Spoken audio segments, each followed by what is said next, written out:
A good user story is an ask of every development team member. Writing a good user story is a challenge for many product owners. So, welcome everyone to the session on all about user story.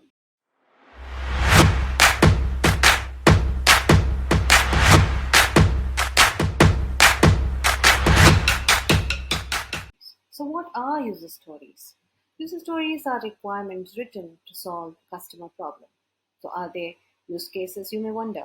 Well, a use case is a document or a requirement written in detail and upfront before a project starts. And this artifact usually exists as long as the product exists. And it has a larger scope than a user story. Whereas a user story is a requirement in its simplest form and it is goal centric. It does not outlive an iteration. User stories evolve as we progress through the project.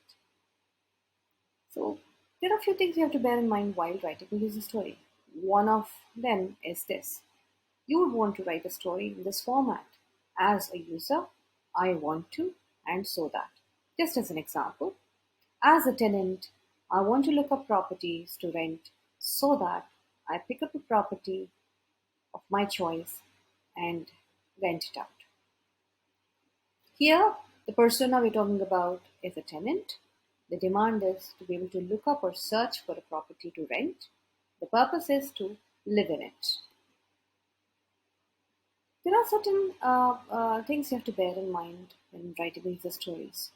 They have to fit on a card. Now, what does that mean? It means that the information should be concise and just enough for us to fit on a card. Again, this user story should form a basis for more conversations between the dev team and the product team. These conversations should be filled with open ended questions so as to capture more information on the customer's problem. And as you go along, you annotate the user story with the relevant information. You also capture the conditions the user story must meet to take it to completion by dev team. And these conditions are nothing but acceptance criteria.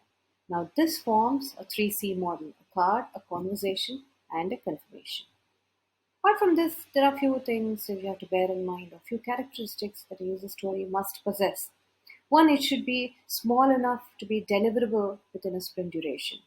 It should be testable by the QA against the acceptance criteria.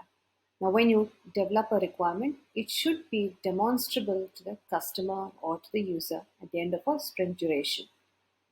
When you have user stories which are dependent on each other, the chances of one story failing and impacting the other stories are very high. So try to keep the user stories independent of each other.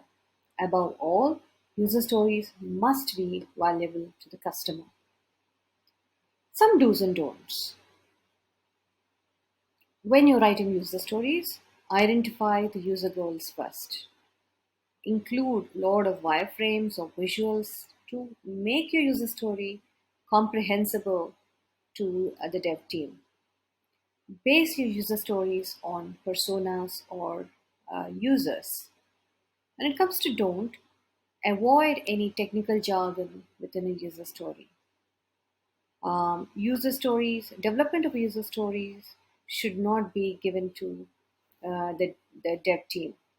The user stories, responsibility of writing the user story rests with the product owner. So if you bear these things in mind, I'm sure you will write or you will have good user stories. I hope you enjoyed this session and you found it informative. If you did, like and subscribe our Benzene YouTube channel and follow us on benzene.com. Thank you.